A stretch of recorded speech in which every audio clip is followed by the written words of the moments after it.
Hello प्यारे बच्चों, good evening, good morning, good afternoon. आज मैं एक ऐसी चीज आपको पढ़ाने जा रहा हूँ वर्ब में। वर्ब तो आप जानते ही है, क्रिया होता है। ये जो है आप देखे होंगे, यहाँ पर जरा ध्यान दें। पतले में मैंने लिखा हूँ is, am, are, was, were, do, did, does, has, have, had, can, could, may, might, shall, should, will, would, must, need, dare, ought to.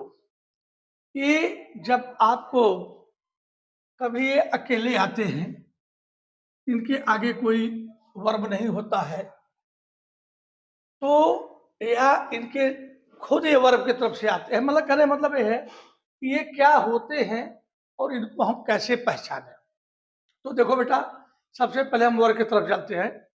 एक वर्ब होता है लिंकिंग वर्ब। लिंकिंग वर्ब जो है, और एक होता है मेन वर्ब, और एक होता है हेल्पिंग वर्ब या ऑक्सिलरी वर्ब। तो लिंकिंग वर्ब क्या है कि is, am, are, was, were can be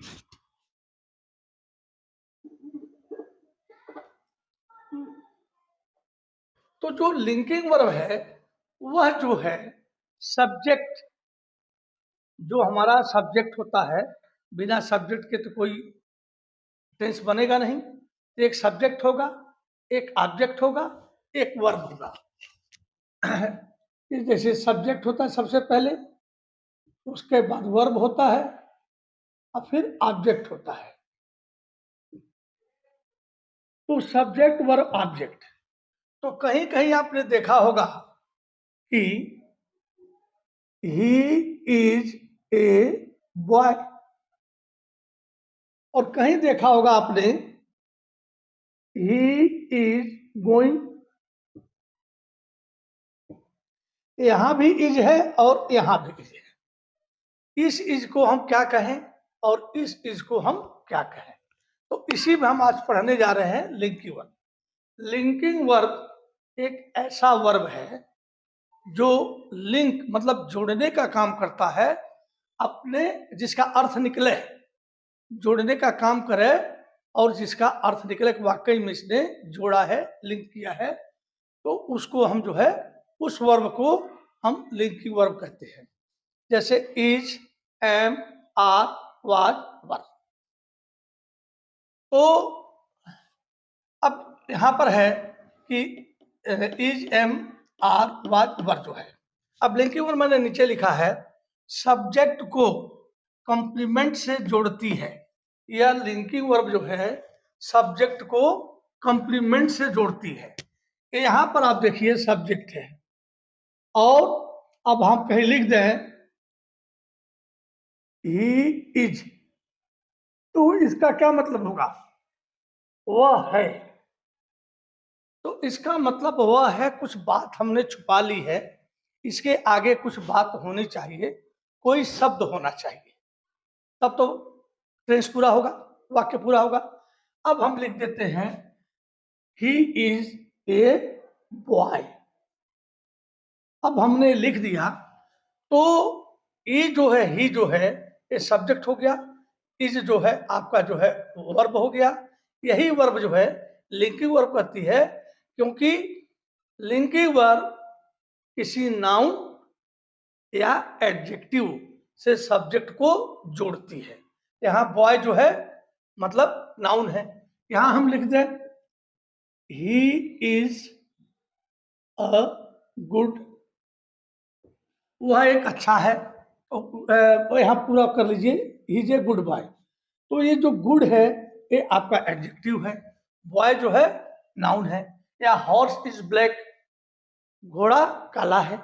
तो ऐसे जब हम करते हैं तो ए लिंकिंग वर्ब जो है, ये मतलब जो है, जो भी ये वर्ब आती है is, am, are, was, verb, ये लिंकिंग वर्ब होती है। और ये जो है आगे इनके जो है कोई नाउन होगा या एडजेक्टिव होगा। एडजेक्टिव जो है वह किसी नाउन या प्रोनाउन के बारे में बताता है, आप लोगों को मैंने पढ़ाया है। तो ये जो है ही इज ए बॉय, ये जो इज है बेटा, ये जो है इसको लिंकिंग वर्ब कहेंगे, पर ही इज गोइंग में जो इज है इसको लिंकिंग वर्ब नहीं कहेंगे, क्योंकि इसके आगे कोई नाउन या एडजेक्टिव नहीं है, सीधे जो है मेन वर्ब आई है। तो जब कोई नाउन हो या एडजेक्टिव हो और जिसका मतलब जोड़ने से निकलता हो, अब ऐसे ना हो कि ही है,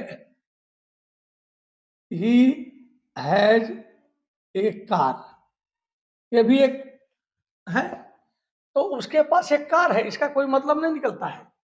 लेकिन he is a boy, she is a girl, I am a boy, he is a teacher, my father is a doctor. तो ये जो चीजें हैं जो जोड़ती है और अपने में खुद एक मतलब एक वर्ब होती है, तो इज एम आर जो है subject plus verb plus object. Ram is a boy, अब यहाँ देखो राम क्या है, एक लड़का है, तो बॉय अब लिख दे हम राम इज, राम है, क्या है भाई कुछ पता नहीं चल रहा है।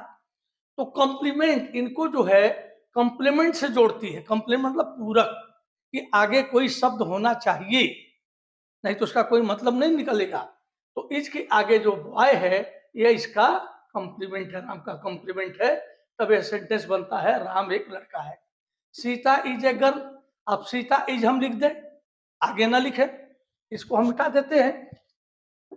तो सीता इज, सीता है, क्या है भाई, सीता को कुछ होना चाहिए ना, तो सीता इज ए गर्ल हो गया।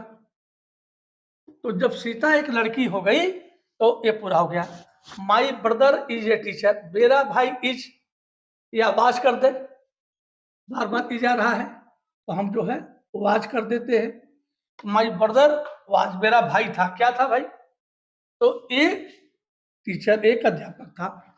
उसके बाद आता है you are a player, you are तुम हो, क्या हो भाई नहीं पता, तो यू आर ए प्लेयर तुम एक खिलाड़ी हो, या आगे मैंने लिख रहा है सिंगर, आप एक सिंगर हो। तो ये हो गया आपका लिंकिंग वर्ब। देखो लिंकिंग वर्ब है। अब हम मेन वर्ब की बात करते हैं। मेन वर्ब आप जाते हो उठना, बैठना, सोना, खाना, रोना, दौड़ना, हंसना, ये है मेन वर्ब। मेन वर्ब जो है ये एक्शन वर्ब होती है, एक फिजिकल एक्शन, एक नॉन फिजिकल एक्शन। एक एक्शन तो हमको दिखाई देता है, एक एक्शन हमको दिखाई नहीं देता है। जैसे दौड़ना, खाना, पीना, हंसना, रोना, ये सब है। लेकिन एक नॉन एक्शन वर्ब जो है, जो दिमाग में चलता है, उसको हम बोलते हैं थिंकिंग, फीलिंग, कोई चीज सोच रहे हैं, कोई महसूस कर रहे हैं, तो वो दिखाई नहीं दे रहा है, लेकिन दिमाग में एक चल रहा है। तो हमारा जो है मेन वर्ब है गो, राइट, स्माइल, रन, ईट, प्ले, थिंक और सी, देखना, मतलब अपने दिमाग में देख रहे हैं। उसके बाद आपका ये मेन वर्ब हो गया। अब आता है आपका लास्ट हेल्पिंग वर्ब, कहिए चाहे ऑक्सिलरी वर्ब, दोनों एक ही होते हैं, इनके मतलब एक ही चीज है, दो जगह इनके नाम लिख गए हैं, कहीं कोई ऑक्सिलरी वर्ब कहता है, कोई हेल्पिंग वर्ब। हेल्पिंग वर्ब जो है, अब इसमें क्या आता है, is, am, are, was, were, do, does, did, has, have, had. उसके बाद आपके आ जाते हैं आके हेल्प करने के लिए, तो उसके बाद हैव हो गया, आगे भी और जो है आप देखें। तो अब जो है मेन वर्ब में जो है अब क्या है, Ram it's a mango, main verb जो है अब इसमें जो है ईट माने खाना, ये प्रेजेंट इंडिफिनिट का है, तो Ram it's a mango, Ram एक आम खाता है। तो राम क्या करता है, आम को खाता है, काम क्या हो रहा है, आम पर क्रिया का प्रभाव पड़ रहा है। तो इस पर जो है ये ईट जो है ये आपका जो है मेन वर्ब है। उसके बाद यू प्ले क्रिकेट, तुम क्रिकेट खेलते हो, ये भी जो है आपका मेन वर्ब है, अकेले आया हुआ, देखिए ये भी अकेले आई है, ये भी अकेली आई है। I am going to Delhi, अब जो है इसमें दो वर्ब है, एक एम है और एक गोइंग है, तो इसको तो एम को छोड़ दीजिए, अभी बताऊंगा मैं। तो ये आपका गो माने जाना, प्रेजेंट कंटीन्यूअस है, इसलिए आईएनजी लगा दी है, तो आई एम गोइंग जो है ये आपका गो जो है मेन वर्ब है। I am thinking about him, मैं उसके बारे में सोच रहा हूं, तो ये जो है ये भी एक्शन हो रहा है, क्रिया हो रही है, पर ये फिजिकल एक्शन नहीं है, ये मेंटल एक्शन, एक दिमाग हो रहा है, मैं उसके बारे में सोच रहा हूँ। अब जो है मेन वर्ब हो गया। अब ये हेल्पिंग वर्ब है। अब जो हमने कहा ना कि कहीं आप देखते हैं इज, एम, आर, वाज, वर लिखा रहता है, हैज, हैव, हैड लिखा रहता है, तो ये क्या है, इनको हम क्या समझें? तो जब इज, एम, आर, वाज ये जो आपके पास आए थे, उसमें do, did, does, have, had, can, could, may, might, shall, should, will, तो ये आपकी जो है प्राइमरी जो है ये एक्सिलरी वर्ब होती है। इनको प्राइमरी एक्सिलरी वर्ब कहते हैं, ये जो है। तो अब आपको, और एक मॉडल एक्सिलरी वर्ब होता है, तो प्राइमरी एक्सिलरी वर्ब और मॉडल एक्सिलरी वर्ब दो होते हैं। तो प्राइमरी में आपका आ गया is, am, are, was, were, do, did, does, has, have, had, can, could, में जो मैंने लिखा है इसको आप नोट कर लेना, ये प्राइमरी वर्ब है। मॉडल में आते हैं can be, could be, should be, might be, ये सब चीजें जो है उसमें मॉडल, तो उसको हम मॉडल में जाने की जरूरत नहीं है, अभी हम इसको कर रहे हैं। तो जो हेल्पिंग वर्ब है इसका नाम ही है हेल्प करना। किसको करते हैं? हेल्प, हेल्पिंग वर्ब, वर्ब को ये मदद करती है, इसको बोलते हैं मतलब हेल्पिंग वर्ब। हेल्पिंग वर्ब में जैसे आता है, ये जो इज यहां था और एक इज यहां था, है ना, एक इज जो है यहां था, ये जो है एक इज यहां है, वाज यहां है, आर यहां है। तो अब यहां पर सी इज राइटिंग ए लेटर। अब मेन वर्ब क्या है? राइटिंग है। और अब यहां पर जो इज है इसकी हेल्प कर रही है स्टेट बताने में। किसमें मदद कर रही है? स्टेट बताने में। स्टेट, STATE, स्टेट मतलब अवस्था। वह पत्र लिख रही है, मतलब वह पत्र लिख रही है, इज माने है होता ही है, ये प्रेजेंट कंटिन्यूस का है, तो ये जो है वर्तमान में का ये बता रही है कि वह इस समय एक पत्र लिख रही है। तो ये हो गया आपका she is writing a letter. अब दूसरा, I am going to Delhi, मैं दिल्ली जा रहा हूं, तो एम जो है ये भी हेल्प कर रही है, स्टेट बता रही है। तो क्या है? जाने के बारे में, तो एक काम कब हो रहा है? प्रेजेंट में हो रहा है, तो ये भी स्टेट बता रही है, ये प्रेजेंट कंटिन्यूअस का है। You are playing a cricket, तुम क्रिकेट खेल रहे, तुम यू आर प्लेइंग क्रिकेट, तुम क्रिकेट खेल रहे हो, ये भी प्रेजेंट का है। I was writing a letter yesterday, मैं कल एक पत्र लिख रहा था, ये भी स्टेट दे रहा है। और वाज जो है हेल्पिंग वर्ब है, क्योंकि मेन वर्ब जो है उसके साथ हमने आईएनजी जोड़ दिया है। तो I was writing a letter yesterday. तो जो आपको हमने बताया है कि प्राइमरी जो है हेल्पिंग वर्ब जो होती है, इज हमने आगे लिखा है is, am, are, was, were, do, did, does, has, have, had, तो ये हो जाता है। अब इसमें जो है my father was a teacher, मेरे पिताजी एक अध्यापक थे। My mother was cooking food, मेरी माँ खाना बना रही है। ये जो वाज है ये वर्ब है, स्टेटिक वर्ब है। और दे हैव डन इट, उन्होंने इसको किया, ये भी हेल्पिंग वर्ब है, क्योंकि काम को करने में ये मतलब स्टेट बता रही है कि काम कब हुआ, किस समय हुआ, तो हो चुका है, ये भी प्रेजेंट का है। और Sita will go to market, Sita बाजार जाएगी, ये आपको फ्यूचर को इंडिकेट कर रहा है। इसलिए प्रेजेंट, पास्ट, फ्यूचर को जो स्टेट है और स्टेट भी बताती है, और उसमें जो है मेन क्रिया में ये मदद करती है, इसको बोलते हैं। लेकिन मेन क्रिया ऐसे भी होता है, Ram reads, Ram reads a book, Ram एक किताब पढ़ता है। तो इसमें जो है आपका हेल्पिंग वर्ब नहीं है, लेकिन इसके अंदर जो है सीधे ही रीड जो है वह पढ़ना है, और ये मेन क्रिया है। और ये जो इज, एम, आर, वाज ये सब है, ये सब हेल्पिंग वर्ब होते हैं। अब देखिए लिंकिंग वर्ब जो है, जो पहले आया था, सब्जेक्ट को कॉम्प्लीमेंट से जोड़ती है। कॉम्प्लीमेंट या तो नाउन होगा या एडजेक्टिव होगा। राम इज ए बॉय, यहाँ एक नाउन है। ही इज गुड प्लेयर, एक गुड जो है ये आपका एडजेक्टिव है, क्यों प्लेयर के बारे में कुछ बता रहा है।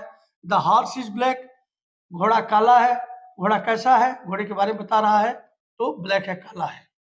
उसके बाद हेल्पिंग वर्ब में अभी आपको बताया मैंने, स्टेट बताती है। हेल्पिंग वर्ब जो है मेन वर्ब को मदद करते करते उसके स्टेट के भी बारे में बताती है कि कैसा है। तो बच्चों मैंने आपको जो है ए लिंकिंग वर्ब बताया, मेन वर्ब बताया और हेल्पिंग वर्ब बताया, जिसको ऑक्सिलरी वर्ब भी कहते हैं।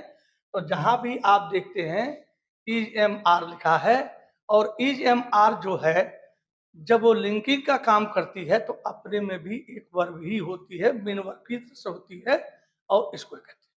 क्योंकि इंग्लिश सीखने के लिए देखिए मैं आपको साफ बता दूं, मैंने काफी दिन तक इंटर कॉलेज में इंग्लिश पढ़ाया है, बोर्ड पर पढ़ाया है, तो बच्चे बीच बीच में पूछते रहते हैं, तो उस समय समाधान हम करते रहते हैं।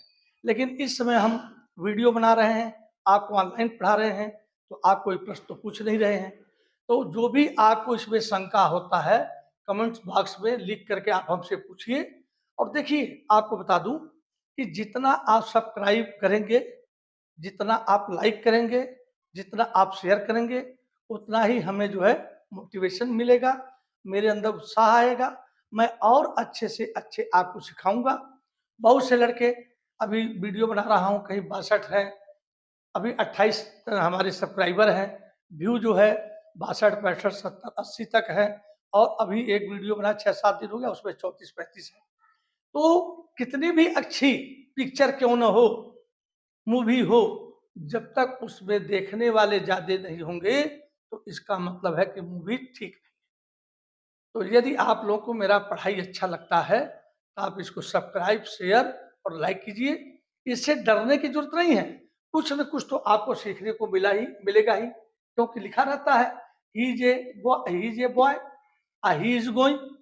अब एक जगह इज क्या है, और बॉय के साथ जो इज है उसको क्या कहेंगे, इसको, और जो गोइंग के साथ इज है उसको क्या कहेंगे, वो मैंने आपको बताया। क्योंकि किताबों में उतनी अच्छी तरह से लिखा रहता, किताबों में सब कुछ, लेकिन किताबों से यदि हम समझ लेते स्कूल और टीचर की जरूरत नहीं पड़ती।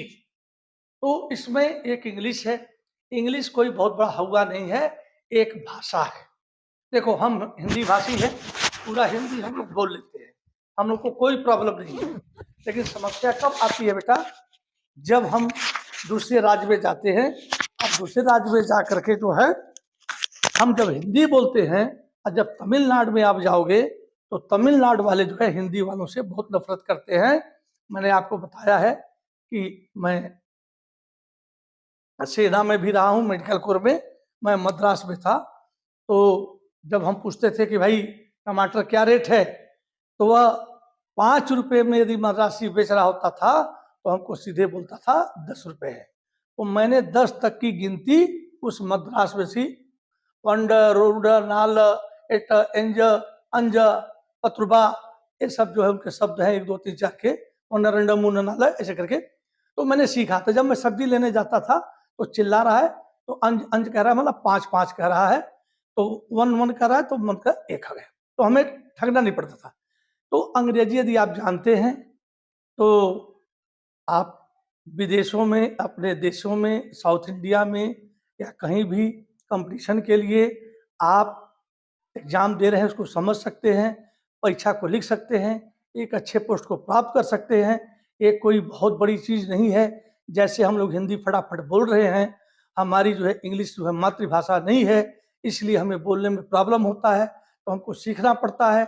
एटमॉस्फियर हमारा ऐसा नहीं है जहाँ सब लोग स्कूल से निकलते भी अंग्रेजी बोला जाए, घर में भी अंग्रेजी बोला जाए, तो हमको इसे सीखना पड़ता है।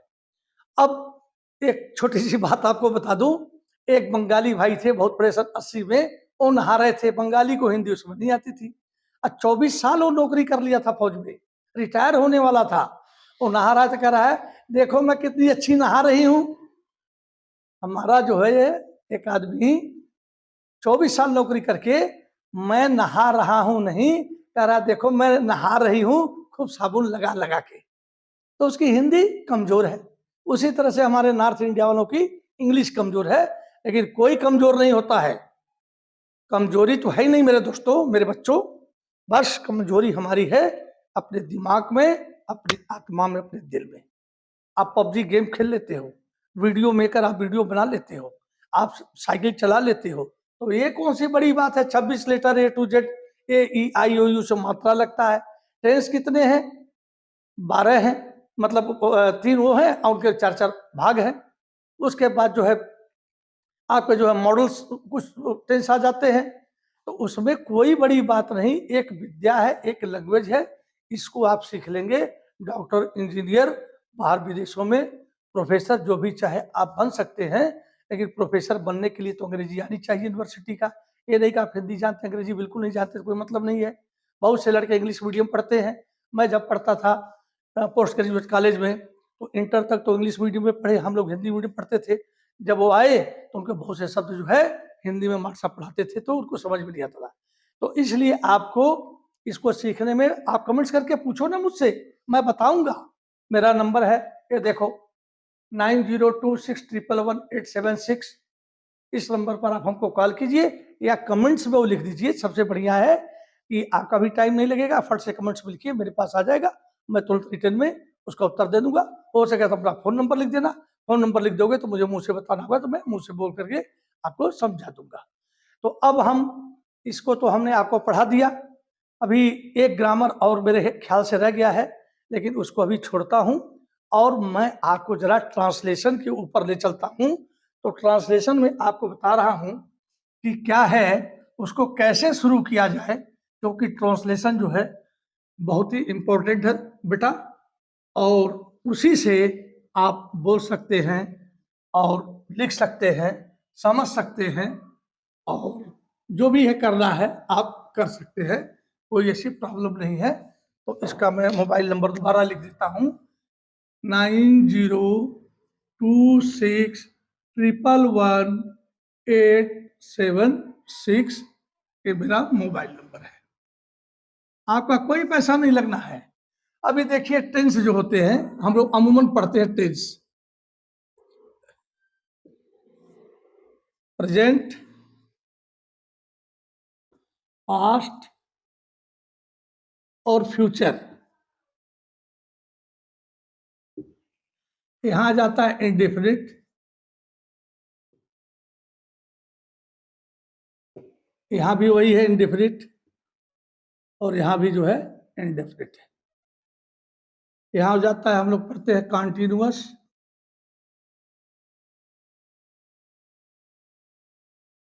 यहां भी कॉन्टिन्यूअस आ जाता है, इधर भी कॉन्टिन्यूअस आ जाता है। उसके बाद एक आता है परफेक्ट, यहां भी परफेक्ट, यहां भी परफेक्ट, और एक आता है परफेक्ट कॉन्टिन्यूअस, परफेक्ट कॉन्टिन्यूअस। यहां भी वही, वहां भी है। लेकिन बेटा इससे काम नहीं चलता है। एक सिंपल है जो कक्षा 6, 7, 8 में हम लोग पढ़ते हैं, और बड़ा ही जरूरी चीज है उसको, मतलब बेसिक हमारा है सिंपल प्रेजेंट, सिंपल प्रेजेंट।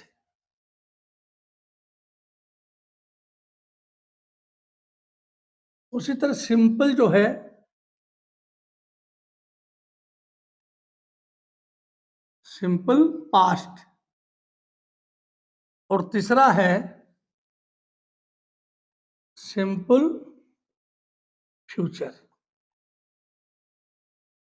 इसमें देखो, जो अफर्मेटिव है वो अलग टाइप से बनता है, जो निगेटिव है वो अलग टाइप से बनता है, और इंट्रोनिगेटिव और इंट्रोगेटिव। तो इसको भी हम पहले सीखेंगे। सिंपल प्रेजेंट को सीखेंगे, सिंपल पास्ट को सीखेंगे, सिंपल फ्यूचर को सीखेंगे। इसमें अफर्मेटिव सीखेंगे, फिर निगेटिव सीखेंगे, फिर इंट्रोगेटिव सीखेंगे, फिर इंट्रोनिगेटिव सीखेंगे। जब हम इसको सीख लेंगे आराम से, कोई हड़बड़ी नहीं है, तो हम आगे मतलब present indefinite, present continuous, present perfect और प्रेजेंट परफेक्ट कॉन्टिन्यूअस पढ़ेंगे। उसी तरह पास्ट पढ़ेंगे, फिर फ्यूचर पढ़ेंगे। और फिर आप जैसे धीरे धीरे एक चीज और, वीडियो लंबा हो रहा है, बुरा नहीं मानना, इसको फटाफट आप लोग देख लेना। जैसे मान लीजिए 1000 कदम हमको चलना है, हमारे पास साइकिल नहीं है, कार नहीं है, मोटरसाइकिल नहीं है, कोई साधन नहीं है, लेकिन गॉड गिफ्ट जो मेरे पैर है ना, ये भगवान ने इसीलिए दिए हैं। तो यदि 1000 कदम है और हमने एक कदम और एक कदम रख दिया, तो 2 कदम रखते ही 1000 में से 2 कदम माइनस हो जाएंगे और 998 कदम हो जाएगा। उसी तरह से पढ़ाई है, यदि हमने सिंपल प्रेजेंट सीख लिया ठीक से, कोई बहुत कठिन नहीं है, बहुत आसान है, तो हम कुछ अंग्रेजी जान जाएंगे। पास्ट सिंपल सेंटेंस सीख लिया तो हम कुछ और ज्यादा जान जाएंगे। फ्यूचर सिंपल सेंटेंस हमने सीख लिया तो और उससे भी ज्यादा जान जाएंगे। फिर हम जो है इंडिफिनिट सीखेंगे, कंटीन्यूअस सीखेंगे, परफेक्ट सीखेंगे, परफेक्ट कंटीन्यूअस सीखेंगे। जब ये सब हम सीख लेंगे तो मैंने जो एक्टिव और पैसिव पढ़ाया है, डायरेक्ट से इनडायरेक्ट पढ़ाया है, उसको जब आप दोबारा देखोगे तो जो बिल्कुल अंग्रेजी नहीं जानते हैं, आओ खेल खेल में इंग्लिश सीखे, आप फट से समझ जाओगे, अरे गुरुजी ने तो ये तो इस सेंटेंस का बताया था, और फट से आप उसको कर लोगे। उसको कॉपी में नोट करना, मैंने वीडियो में है मेरा, जो नहीं कर सके हैं उनको नोट कर लेना, जहाँ प्रॉब्लम आती है हमसे पूछ लेना। मेरा ये एक उद्देश्य है कि हमारे भारत के बच्चे, हमारे खास करके यूपी के बच्चे, खास करके हमारे गोरखपुर के बच्चे, खास करके जहाँ मैं रह रहा हूँ लकोटी के वहाँ के बच्चे कुछ अंग्रेजी सीख लें, और कभी ऐसा हो कि ये कहें कि गुरुजी ने कभी तो देश सेवा की। मैं एक वीडियो क्या बोलते हैं, परमवीर चक्र विजेताओं पर भी बना रहा हूँ। मैंने देश के अच्छे अच्छे लोगों पर वीडियो बनाए हैं, उस पर है लिंक, वीरेंद्र मणि त्रिपाठी। 171 कर दो, चाहे 172 कर दो, चाहे 173 कर दो, मेरा वीडियो आ जाएगा। टीवी के जो यूट्यूब है उस पर भी आता है, एड्स भी आते हैं, प्रचार भी आते हैं, अच्छा रिस्पॉन्स है। और मैं रिटायर होकर के सोचा कि कुछ न कुछ करते जाओ कि कुछ लोग हमको जान जाएंगे। तो मुंबई वाले भी फोन करते हैं, कलकत्ता वाले फोन करते रहे, गुरुजी नमस्कार, क्या हो रहा है। फेसबुक पर जुड़ा था, लेकिन समस्या क्या है कि फेसबुक सब में हट गया, कारण कि इस पर बहुत कुछ लोग, गंदे लोग भी जुड़े हैं, जो कि एक सामाजिक व्यक्ति के लिए फेसबुक मेरे ख्याल से ठीक नहीं है। अच्छा बच्चों, तो इसको करो, और फिर जितना जल्दी इसको लाइक, सब्सक्राइब और शेयर कर दोगे, तो ऐसे ही मैं फट से आपको सिंपल प्रेजेंट, उसके बाद सिंपल पास्ट और सिंपल फ्यूचर जो है मैं आपको पढ़ाना शुरू करूंगा। इसी के साथ बच्चों, जय हिंद, जय भारत, वंदे मातरम। थैंक यू मेरे प्यारे बच्चों, कोई शर्म नहीं करना, जब चाहे तब पूछ लेना। Thank you.